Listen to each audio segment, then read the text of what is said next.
Jesus Cristo é o Senhor no céu, na terra y debaixo. Ya hemos hablado de la idea de la educación en casa y luego del por qué o cuál es la labor de los padres. También ayer vimos un poquito de cómo entonces la Biblia es el fundamento de todas las materias. Entonces, cómo llegar a una aproximación bíblica para extractar de ella un concepto. Y hoy vimos algunas clavecitas, algunos principios de acuerdo a las edades. Entonces yo voy a hacer una introducción hoy de metodología, el tiempo que nos queda, y mañana vamos a continuar con metodología. Y vamos a ver también luego de metodología un poquito de currículo, ¿sí? Y luego, como la mayoría de los niños son infantes, entonces vamos a ver un poquito de lectoescritura, ¿sí? De cómo, unas clavecitas para enseñarles a leer y escribir. Bien, entonces, vimos ahora la etapa de la infancia, de la niñez y de la juventud, y vimos que tienen unas características especiales, ¿cierto? En la infancia, básicamente les estamos enseñando lo que les rodea, y luego, al final de la infancia, los vamos a preparar para que aprendan a leer y escribir. Y para que empiecen a entender la idea de contar, ¿sí? Eso es como lo que los rodea, la idea de leer y escribir y la idea de contar. Esos son los 6 primeros años de educación en casa. No metemos 10 materias, nada, solo eso, ¿sí? Ni siquiera en matemáticas, ni siquiera, ¿sí? Sumas, nada de eso, sino que aprendan la lógica de los números, la aptitud matemática, la lógica de los números. ¿Y para qué? ¿Para qué se enseña eso específicamente en la infancia? Es para que ellos, una vez acaben su infancia, ya sepan leer y escribir, empiecen a leer la palabra de Dios, ¿sí? Empiecen a poder entender la palabra de Dios, ¿cierto? Porque esa es la base de todo el currículo. Entonces no estoy diciendo que se lean la Biblia de tapa a tapa los niños a los 6 años, pero que sí ya puedan leer y empezar a comprender. Entonces, después de que lean, tenemos que empezar a trabajar comprensión de lectura, ¿cierto? ¿Cómo comprendemos el texto? Pero va a ser diferente como nosotros comprendemos el texto como padres, porque por eso estudiamos hermenéutica ayer, a como ellos lo van a comprender. Uno va a comprender de pronto todo el contexto, toda la historia de lo que pasaba, pero esa es nuestra labor de enseñarles, ¿sí? Esa es nuestra labor. Ayer yo estaba leyendo a las hijas Crónicas, y en Crónicas 10 dice que es la muerte de Saúl. Y la niña me dice, pero eso ya lo habíamos leído. Si eso ya pasó hace harto, ¿por qué lo estamos volviendo a leer? Claro, porque ya había pasado, ¿sí? En Samuel, ¿cierto? Pero ella se dio cuenta que eso ya lo habíamos leído, y entonces le expliqué que el libro de Crónicas, básicamente, primero que es una crónica, sí, que es un estilo literario, y básicamente cuenta algunos aspectos, pero no es una descripción. Ella va contando una secuencia de hechos, eso es una crónica. Entonces en Crónicas vamos a encontrar lo que pasó antes, pero no toda la información, sino básicamente un reporte de los hechos, ¿sí? Entonces ella pudo entender ahora de qué trata un poquito el libro, porque los primeros capítulos de Crónicas son genealogías. Entonces, pues, ya cuando empezamos a leer, dije, eso ya lo habíamos visto. Pero todas esas genealogías de gente que ya vivió y murió antes, pero está tratando de entender. Entonces, los niños cuando empiezan a leer, entonces la idea es que empiecen a leer palabra, ¿sí? Y empiecen a comprenderla. Y además también, ¿sí? Otro tipo de lectura, también lectura cristiana y lectura apropiada para su edad. Ellos logran hacerlo porque ya les leímos a ellos, ¿sí? Ya se les leyó, ¿cierto? Les leímos en voz alta, nosotros palabra y también libros para ellos. Pero cuando llegan a la edad de la niñez, entonces ya han sido instruidos en algunos principios bíblicos. La idea es que al llegar a la niñez, ¿sí? Ellos ya tienen algunos principios bíblicos básicos para poder entender el resto de revelaciones de Dios, que son las materias. Todas las materias. Entonces, ahí sí es cuando van a ver, ya usted va a tener una clase de matemática, va a tener una clase de teatro, va a tener una clase de ciencias naturales, una de inglés o de idioma extranjero, algo así, ¿sí? Ya va a tener unas materias, ¿bien? Y en la niñez solo van a ver los principios básicos de esas materias, no van a ver todo, solo los principios básicos. Cuando llegan a la adultez, a la juventud, van a profundizar en algunos de esos principios, ¿sí? Entonces vamos a ver aritmética en la niñez, ¿sí? Aritmética, sumar, restar, multiplicar, dividir, fraccionarios, raíz cuadrada y potenciación, ¿cierto? Eso es aritmética. Eso es hasta primero de bachillerato. Pero después vamos a ver para qué sirve todo eso, ¿sí? ¿Sí? Entonces ahí ya entramos a ver álgebra, ¿cierto? Y ecuaciones y otras cosas como trigonometría y cálculo. Pero no es necesario que todos tengan que ver eso. Porque una vez es joven, ¿sí? Vamos a profundizar en lo que le sirve para su vida de acuerdo a sus dones, talentos, destrezas y habilidades. Bien, entonces, si no vas a ser ingeniero, está bien, necesitas saber, ¿sí? Hacer negocios. Solamente. Y para hacer negocios necesitas sumar, restar, multiplicar, dividir, sacar partes de la unidad, que es fracciones, ¿sí? Sacar porcentajes, ¿sí? Listo. Eso es. No necesitas más. Entonces no va a haber trigonometría, nada de eso, ¿sí? Pero si va a trabajar esas áreas, entonces sí tiene que ver eso. Entonces ustedes van a decidir qué currículo van a hacer, qué materias. Bien. Entonces, la idea de la metodología es el cómo hacerlo, ¿sí? Ya vimos el por qué debemos educar en casa, ¿sí? Y vimos un poquito de características, pero ahora vamos a saber cómo hacerlo, cómo vamos a enseñar. Entonces, lo primero que tenemos que ver es que hay diferentes materias en el currículo. Entonces, usted puede ver muchas materias, ¿sí? Porque es que hay de todo lo que Dios ha revelado, ¿sí? Pero hay unas materias que son básicas para las otras, ¿sí? Por eso cuando usted va a una universidad hay una facultad de ciencias básicas, que son las ciencias que son básicas para las demás.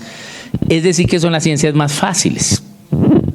Las ciencias más fáciles son las ciencias básicas, que son la matemática, la química, la física. Esas son fáciles, ¿sí? Pero se nos complican. Pero son realmente fáciles para pensar. El problema es que tenemos que enseñarlos a ellos a razonar eso, ¿sí? No a memorizar ejercicios, sino a razonar eso. Porque si ellos saben razonar el concepto, no necesitan muchos ejercicios. Necesitan algunos, pero no muchos. Necesitamos es que razonen el concepto. Porque ¿para qué sirven las ciencias básicas? Sirven es para razonar las demás ciencias, ¿sí? Para eso es que sirven. Entonces, hoy compré en el supermercado, mi mamá me mandó por panela en cuadritos. Entonces yo fui, panela en cuadritos. No hay panela grande y había una panela en polvo. Yo, panela en polvo. Venga a ver qué tiene. Es panela. Pero la disuelven, el jugo de caña, y luego evaporan el agua y queda, ¿sí? Unos cristales abajo, y luego muelen esos cristales y los pulverizan y queda un polvo. Pero ¿por qué fui yo a mirar los ingredientes? Porque fui entrenado en una ciencia básica que es química. Y yo ya sé que para hacer un polvo requiere de un proceso químico, porque las cosas de los alimentos no están en polvo. ¿Por qué Dios no hizo los alimentos en polvo? Eso es lo que necesitamos que ellos razonen. ¿Qué pasa si los alimentos estuvieran en polvo? Sale un viento y se van, ¿cierto? Entonces por eso los alimentos no pueden estar en polvo. Mire y verá que no hay alimentos en polvo. ¿Por qué? Porque sería muy fácil perderlos, ¿sí? Pero si hay un alimento en polvo en el supermercado, tuvo que haber un proceso químico. Entonces eso es lo que necesitamos que ellos entiendan y que sepan de pronto si van a profundizar en química o cuando vean química, cuál fue el proceso. No necesariamente que se haga el ejercicio y ponga la reacción y ya y le dé el número. Eso lo debe saber es el que estudia química. ¿Sí? De pronto podemos ver algunas cosas básicas, pero la profundización es el que va a estudiar química en la universidad, porque ese sí es el que tiene que ir allá a trabajar en una planta donde hacen la panela en polvo. ¿Sí? Ese es el que tiene que hacer los cálculos y saber cuántos bultos, cuánta panela, peso hay que echar aquí para producir tanto polvo acá. Bien, esa es la idea, que ellos razonen los conceptos. Pero ¿cómo logramos que ellos razonen los conceptos? Entonces, para que ellos razonen los conceptos, lo primero que debemos entender es que hay un método. Método, ¿sí? Una metodología, una forma de hacerlo. La metodología es la forma en que nosotros logramos que los estudiantes razonen, ¿cierto? Esa es la forma. ¿Cómo hacemos para que ellos razonen? Entonces, la primera clave de la metodología no es mi razonamiento como padre, sino el razonamiento de ellos como hijos, como estudiantes. Entonces no es que ellos van a pensar lo que yo piense o que yo debo saber tanto para poderles enseñar algo, no. Porque cuando empezamos a hacer homeschool digo, no, pero es que yo no sé álgebra, ¿cómo le voy a enseñar? ¿Sí? Pero usted pasó álgebra, ¿sí? Porque se graduó, ¿cierto? ¿Sí? Pero no se acuerda de nada, ¿cierto? No se acuerda. Entonces nos toca ser unos maestros en álgebra para poderle enseñar a nuestros hijos, no. Porque no se trata de que ellos aprendan lo que yo sé, sino que de lo que yo sé pueda enseñarles a ellos las herramientas para que ellos razonen por sí mismos. Esa es la diferencia. Porque ¿cuál es la diferencia si yo les doy mi concepto, mi sabiduría, o mis saberes, digamos mejor, mis saberes? Pues que ellos se los pueden memorizar, los pueden aprender, me pasan un examen, pero cuando son grandes no saben nada, así como nosotros no sabemos nada. Bien, ellos necesitan razonar por ellos mismos para que no se les olvide. Entonces tendríamos que razonar todo el currículo, todo lo que Dios ha revelado, toda la revelación de Dios, no. Vamos a razonar los principios básicos. Dios quiere que razonemos los principios básicos para que cuando estemos expuestos ante decisiones de voluntad, los apliquemos y entonces aprendamos algo más. Porque si no, entonces la Biblia no se hubiera acabado en el año 70. Dios siguió revelando después del año 70. Siempre. Él sigue revelando hoy. Bien. Hoy venía para acá y en el radio estaban diciendo que a un jugador colombiano de fútbol le van a poner una banda antigravedad. Y yo, ¿qué será una banda? Yo creí que era una férula o algo así porque se lesionó. No, resulta que es una cápsula donde tiene una banda donde trotan y no tiene gravedad. Es decir, que él está trotando, ¿sí?, sobre una banda que va rápido, pero cada vez que pone el pie no hay energía que entra y entonces se va a recuperar más rápido de la lesión. ¿Sí me entiende? Claro. ¿Ve? Y yo decía, ay, oiga Dios, es una revelación de Dios muy buena. Porque entonces ahora una lesión que dura 6 meses puede salir en 2 meses, porque no hay gravedad. Entonces nada te entra de energía. Entonces todo es recuperación. ¿Sí? Entonces estás trotando como si estuvieras en la cama quietico. Por eso cuando uno está enfermo, ¿para dónde? Para la cama. ¿Para qué? Para que no le entre nada de energía. ¿Sí? Eso es algo que reveló Dios hace poco. Entonces Dios es el que va revelando todo el tiempo. Entonces me tocaría a mí razonar toda la revelación de Dios. Muy difícil. ¿Sí? Ni siquiera ¿sí?, podría en esta vida, en el promedio de vida que Dios nos dio, hacerlo. De todo lo que Él ha revelado. Lo que tengo que hacer es conocer los principios básicos de todo. ¿Y dónde están los principios básicos de todo? En la palabra de Dios. Sí, ahí están los principios básicos de todas las materias. Pero a partir de la palabra, entonces, sí, ahí está la ley básica, pero hay una reglamentación de las leyes, ¿cierto? Cuando aprobamos una ley en el Congreso, luego toca reglamentarla. ¿Sí? Entonces la reglamentación de las leyes son los textos, los libros Todo eso es cómo esa ley que es bíblica, cómo se va a desarrollar. Entonces hay una forma de hacerlo. Entonces hay un método. Un método, ¿sí? La palabra metodología, ¿sí?, viene del griego y del latín, ¿sí? Es una mezcla, ¿sí? Y básicamente es el conjunto de pasos para lograr una conclusión. Eso es un método. Por eso en el colegio, si nos tocó hacer alguna investigación de algo, tuvimos que tener clase de metodología, ¿sí? Y de pronto más adelante metodología de la investigación y más. Entonces, pasos para llegar a una conclusión certera, a una conclusión verdadera. Eso es la metodología. ¿Cómo logro llegar a la conclusión correcta? Porque a veces puedo ser engañado. Entonces, en el colegio, los niños son bastante engañados porque el currículo no está pasado por la Biblia. ¿Ven? Entonces hay niños que van a creer unas cosas que no son verdad, como que venimos del mono, por ejemplo. Eso no es verdad, pero eso se lo van a enseñar, y él lo va a creer. Y no es verdad. ¿Cómo entonces yo puedo decir que no es verdad? Porque razoné los principios de eso y llegué a la conclusión de que son falsos, ¿sí? Que no se pueden dar. Que lo más lógico es que fuimos diseñados, que hay tanto orden que es imposible que el azar lo dé matemáticamente. Entonces la única explicación es que fue ordenado por otro, ¿sí?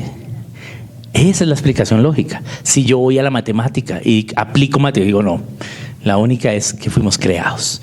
Entonces tuve que haber razonado. Entonces, ¿cómo hacemos para que los estudiantes razonen?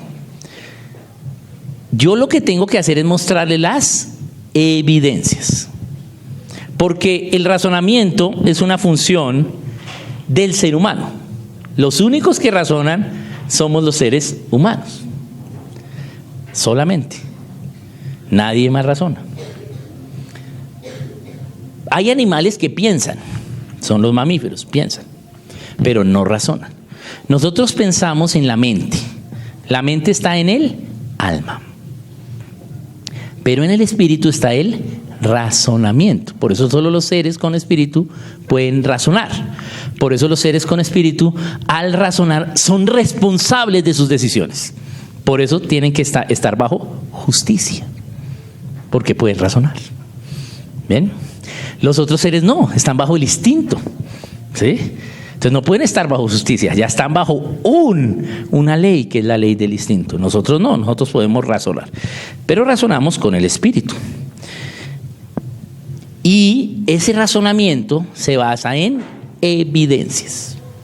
Entonces yo tengo que mostrar evidencias.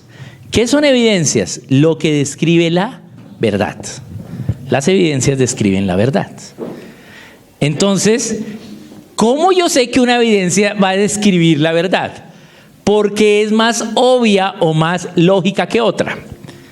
Entonces, siempre hago este mismo ejemplo. Hay una corte y hay un juicio. Y hay dos abogados, defensa y el que acusa, el fiscal que acusa. Entonces, el abogado de la defensa presenta las siguientes evidencias. Es un asesinato y dice, mi cliente no estuvo en el lugar del asesinato porque acá pasa al estrado a unos testigos que declaran que estuvieron con él a esa hora. Entonces tenemos unos testimonios de unas personas, pero el fiscal, su evidencia es un video de una cámara donde a esa hora esa persona estaba en ese lugar. ¿Cuál es la mejor evidencia? El video. ¿Por qué? Porque es más razonable. ¿Sí? ¿Qué concluyo bajo razonamiento? Pues el video. ¿Sí? Es más obvio que esa evidencia es más verdadera que la otra. ¿Correcto? Esa es la idea, presentar evidencias que sean razonables. Es decir, que ellos las puedan razonar. Es decir, que sea obvio, que sea fácil. Por lo tanto, cuando yo hago eso, la educación en casa se vuelve fácil. Y si usted lo hace desde la infancia y la niñez, entonces cuando son jovencitos, ya ellos mismos, ¿sí? Usted les dice, ya ni siquiera usted les presenta las evidencias, usted le dice dónde están, o ni siquiera le dice dónde están, le dice búsqueme y presénteme a mí evidencias, haga una reinvestigación, busque yo, a ver, y concluya lo correcto.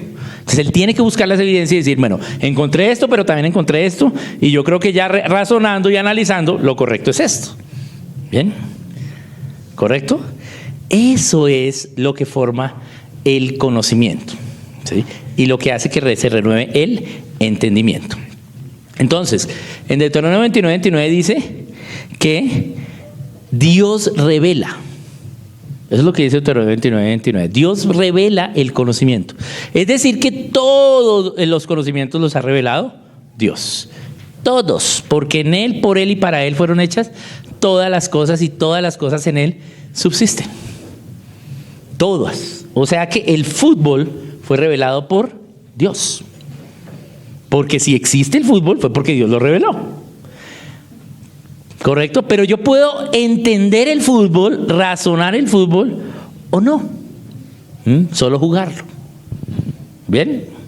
Entonces yo puedo ver qué fue lo que Dios estaba pensando cuando reveló eso. Y eso es lo que se llaman los principios. Por eso le llamamos principios a los principios. Los principios se llaman principios cristianos, principios bíblicos. Se llaman principios porque la palabra principio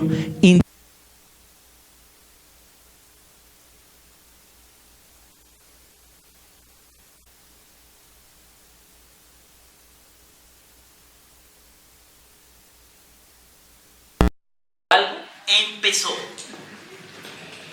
Entonces, si hay algunos paganos ateos, ¿cambio? ¿Lo apagué yo mismo? Perdón. Ahora, voy a tomarlo más abajo. Hay unos paganos ateos que pueden decir, no, la familia puede ser de cualquier forma, hombre, hombre e hijos, mujer, mujer e hijos, hombre, hombre, una mujer, 3 hombres, una mujer, como sea. ¿Cierto? Dicen, ¿no? Pero, ¿cuál será la verdad? ¿Cómo saber si eso que se afirma es verdad o no? Tengo que ver las evidencias. ¿Y dónde están las evidencias?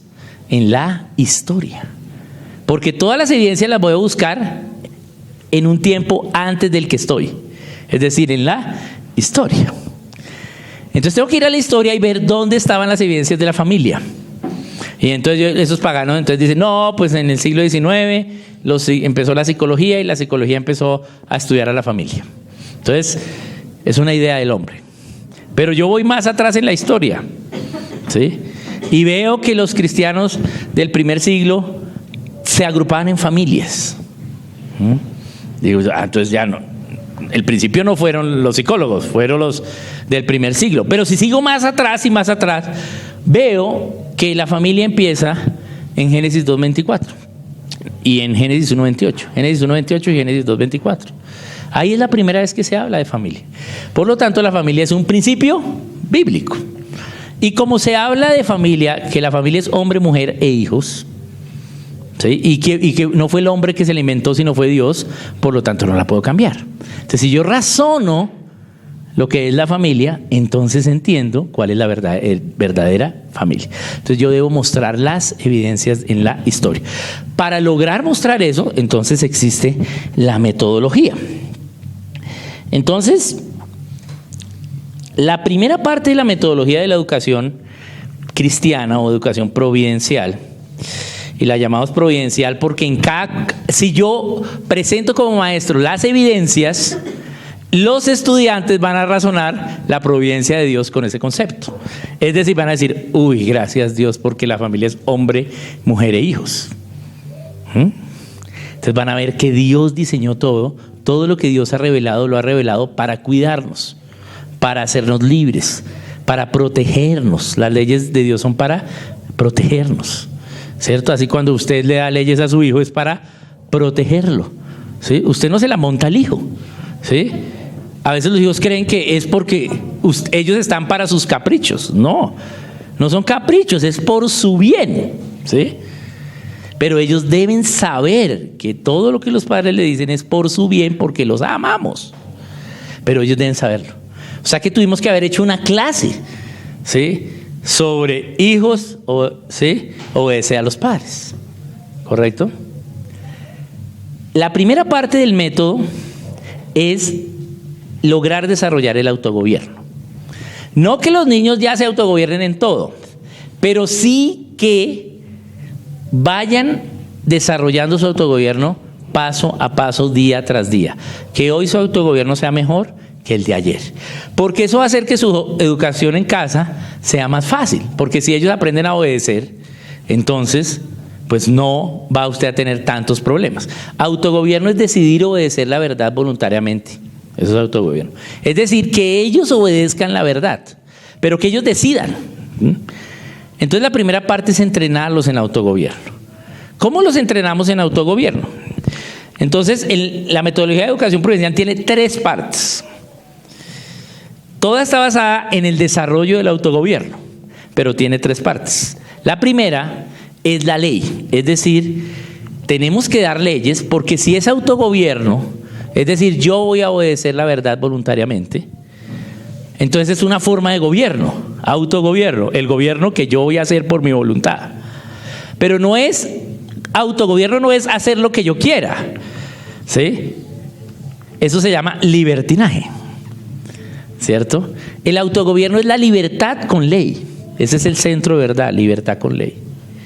¿Cuáles son los extremos? Recuerden que la verdad está siempre en la plomada, ¿no?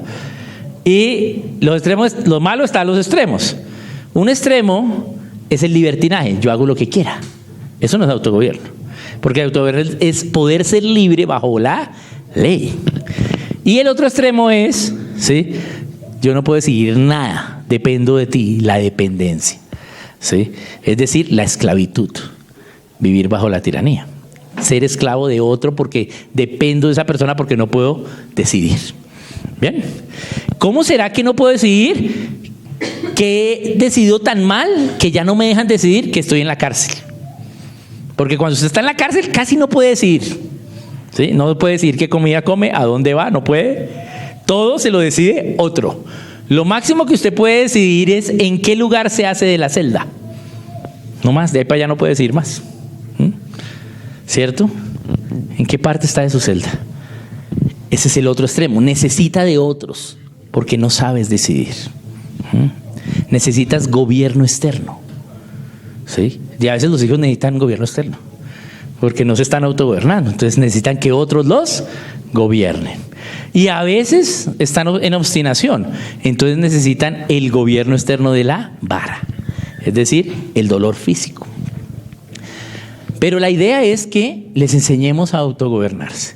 Para enseñarles a autogobernarse, lo primero que tiene que haber es ley, porque para que haya gobierno, primero tiene que haber ley. Entonces usted tiene que tener unas leyes. Inclusive usted ya tiene unas leyes en su casa, pero necesariamente usted cree que todos las saben, pero de pronto no. De pronto las saben porque ya llevamos conviviendo años, ¿sí? Pero de pronto hay leyes que no se saben. Yo aún, a veces en mi casa, ¿sí?, aprendo cosas. ¿Por qué? Porque no hay todo tan establecido. Lo ideal para la educación en casa es que las leyes sean establecidas, es decir, que estén escritas. Porque Dios escribió la ley.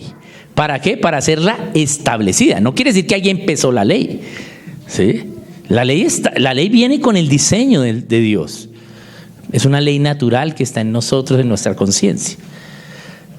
Pero llegó un momento que aquí hay que establecerla. ¿Para qué? Para que se fuera obvio saber cuál es el pecado, ¿cierto? Eso dice Romanos, ¿cierto? Entonces ya sabemos qué es lo malo. ¿Por qué? Porque ya está establecido.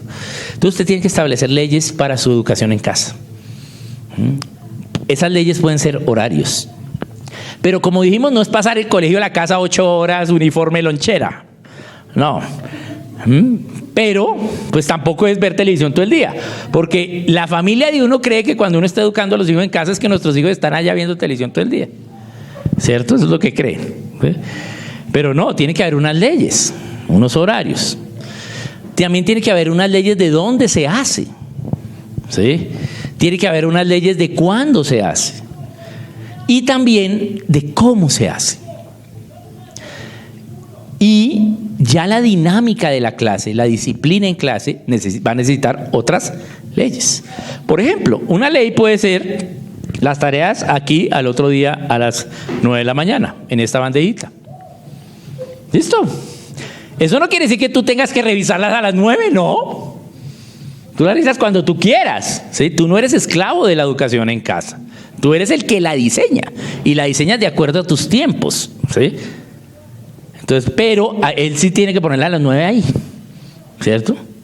Entonces tú revisas y no la puso. Entonces, si no la puso, es dos opciones. O no la hizo, o la hizo y no la puso, ¿cierto? Entonces, ¿qué pasó? Vamos, ¿cierto? No la puse. Entonces, tienes que ponerla a las 9. O entre 9 y 10, ¿sí? Pues no podemos ser tan... Sí, depende qué tanto gobierno externo necesiten los hijos. Pero deben haber algunas leyes, ¿sí? Entonces, lo primero es que usted tiene que, para que sus hijos se autogobiernen, usted tiene que darle las leyes. Pero no le da las leyes solamente, le da las leyes con las consecuencias. Entonces, vamos a poner el trabajo acá a las 9, ¿sí? Si no lo pones, entonces vamos a tener una tablita donde pierdes algunos privilegios, ¿sí? Si lo pones, no pasa nada, porque eso es lo que se espera, ¿sí? Lo que se espera es que ellos obedezcan, porque la palabra de Dios no dice, hijos, obedeced a los padres y seréis premiados. Eso no dice. Dices, hijos, obedeced a los padres, ¿cierto?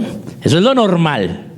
Cuando yo ya veo que mi hijo tiene y expone carácter cristiano, se parece a Cristo en algo, yo lo puedo premiar, ¿sí? Digo, oye, esta semana fuiste muy disciplinado, ¿sí?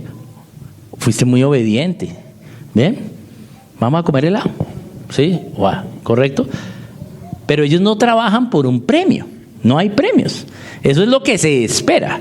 Entonces se espera el 100, ¿sí?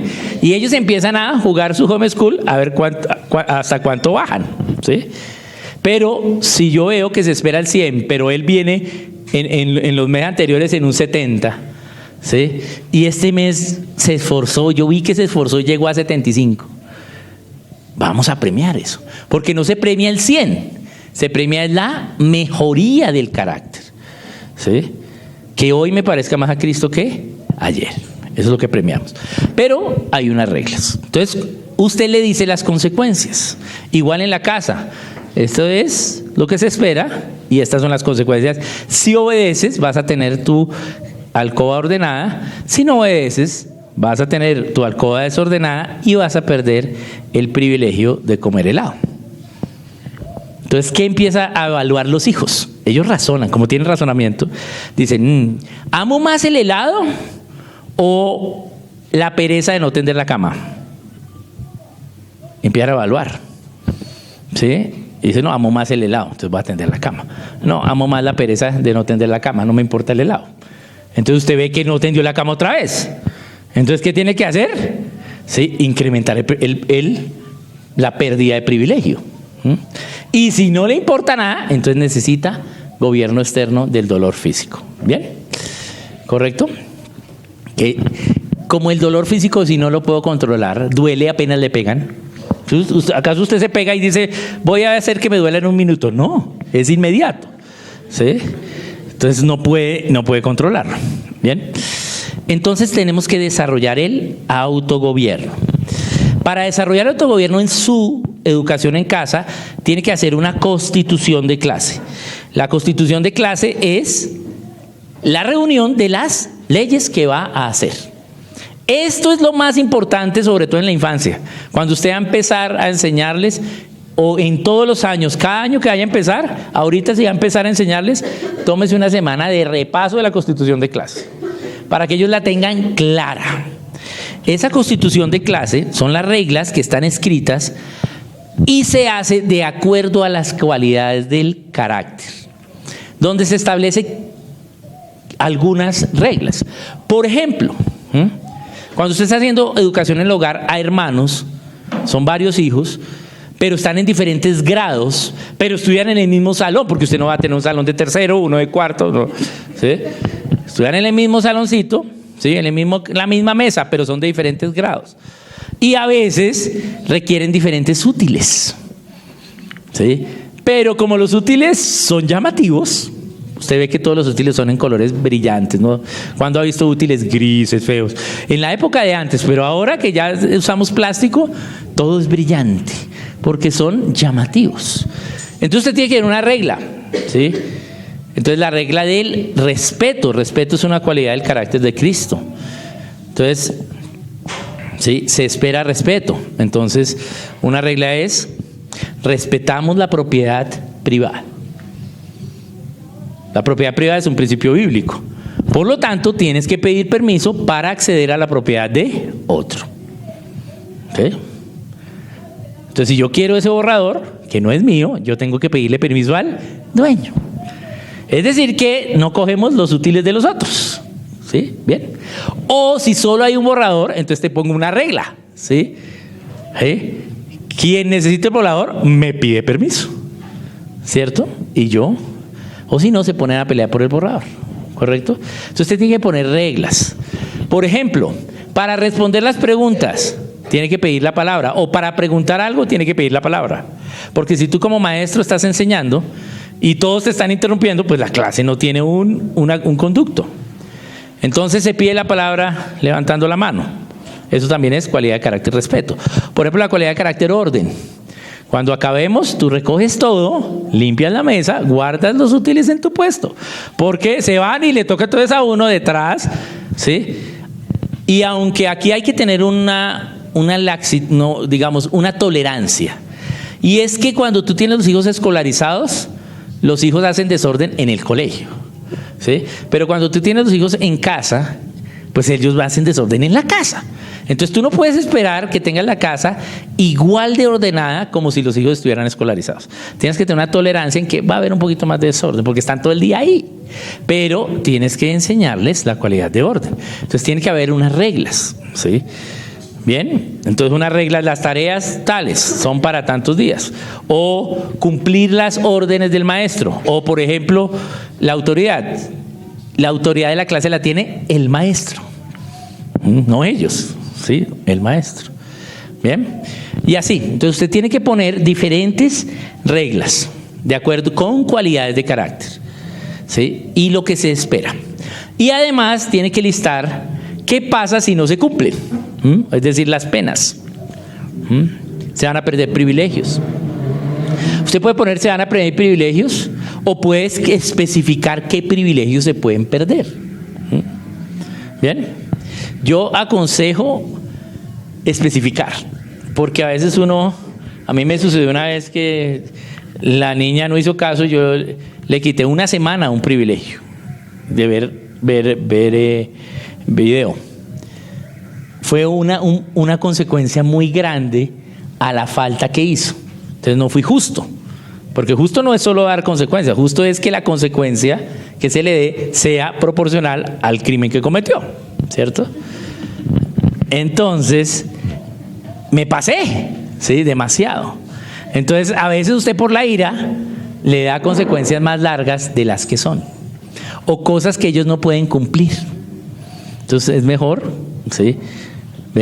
Especificar. No, tampoco tan específico, pero sí digamos que usted tenga unos grados de, bueno, esto, pues es esto y esto.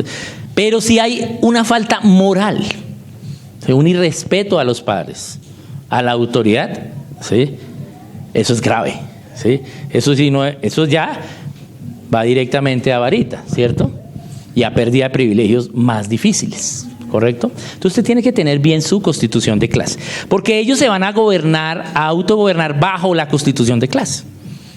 Entonces usted tiene que tenerla por ahí, pegada en algún lado, o que ellos la sepan. Y repasárselas, sobre todo con los pequeños. Bien, entonces usted tiene su constitución de clase, que es el primer punto. A medida que van creciendo, la constitución de clase es más pequeña, porque se supone que se están autogobernando. Entonces, si ya llevan 4 años sabiendo que hay que levantar la mano y no hablan, pues, ¿sí? Entonces tú pones cualidad, carácter, respeto, pero ya no especificas tanto porque es más corta, ¿sí? ¿Ven? A medida que van creciendo, hay unas cosas que ya se autogobiernan naturalmente. Entonces usted ve que ya ellos se levantan y ya recogen todas sus cosas, Entonces usted ya puede guardar esas 4 que tenía antes en una sola. Orden en todo el tiempo de la educación en casa. Ya. Eso es una gigante. ¿Sí? Pero esa no se la puede poner al chiquito, porque el chiquito ni siquiera sabe qué es orden. Entonces tiene que ponerle específico. ¿Sí? Pero a medida que van creciendo, la constitución es más pequeña. Pero debe haber constitución de clase. Bien, usted debe tener cerca la varita, porque ellos a veces no se autogobiernan. Entonces la varita también hace parte de la educación en casa. Entonces tiene que tenerla. Bien. A medida que los estudiantes van subiendo de sus capacidades, ellos van a resolver algunas cosas en no pecar, es decir, ya obedecen unas cosas naturalmente, pero a medida que van creciendo se están exponiendo o se van a exponer a otro tipo de pecados, ¿sí? A pecados más fuertes o más difíciles.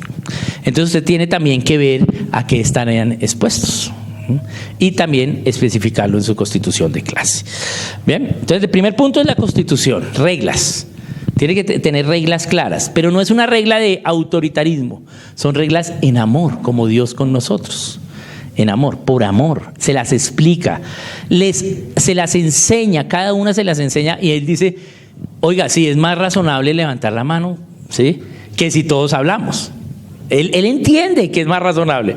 Entonces, pero usted debe ser consecuente, ¿sí?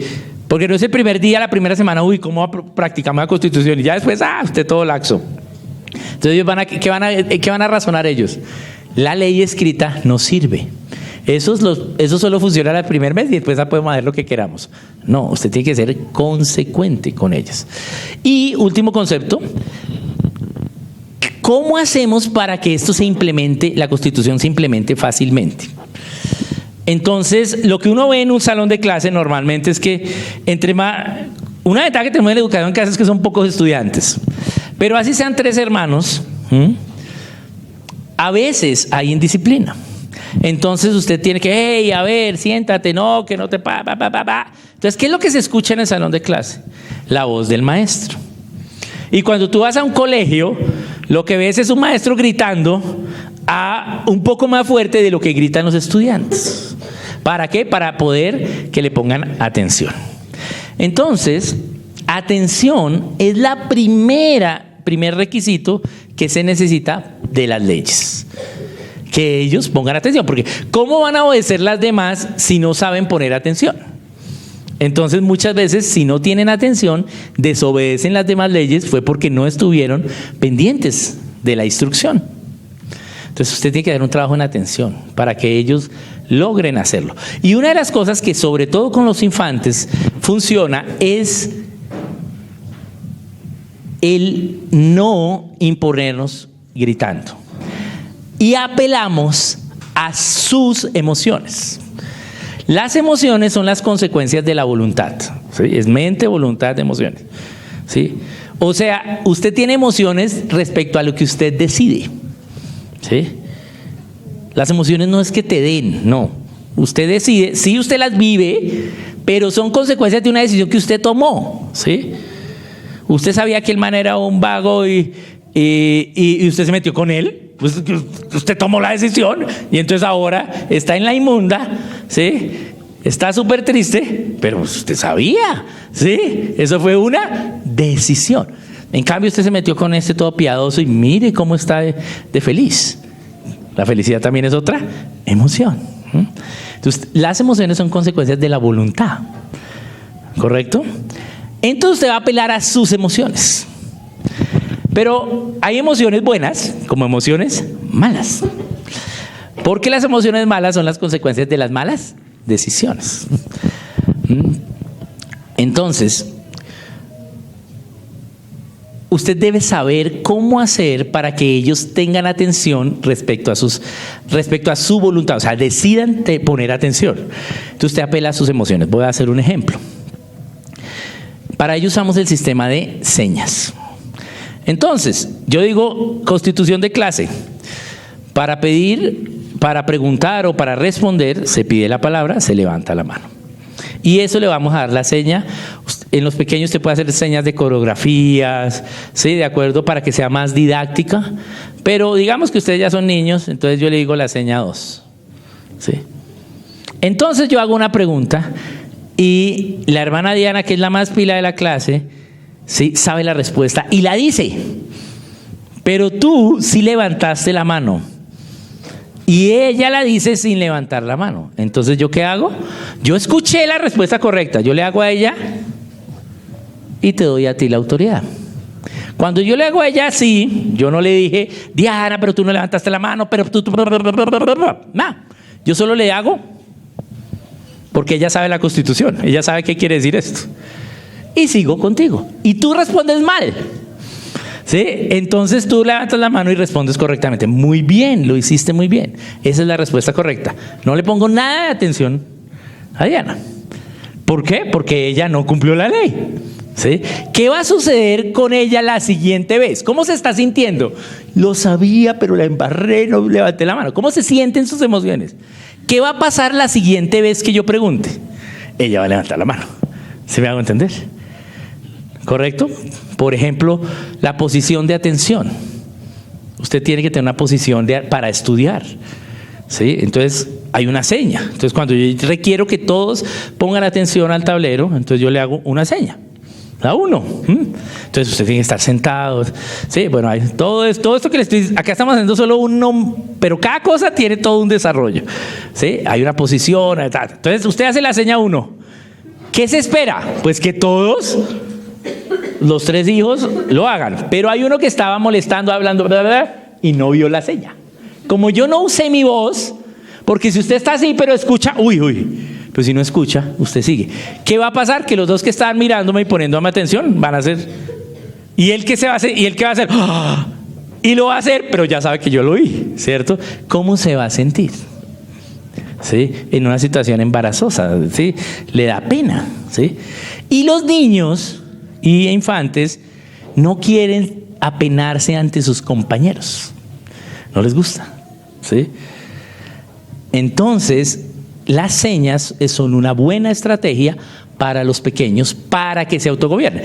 Lógicamente usted ya va a ver que después ya no necesita usted señas, ¿sí? Pero al principio, en lugar de que yo pues arriarlos, usted puede desarrollar un sistema de señas, ¿sí? ¿Sí? A veces hay una atención que es así, o unas coreografías, o, ¿sí?, algunas cosas, pero usted lo desarrolla. Eso va a hacer que ellos poco a poco pongan atención.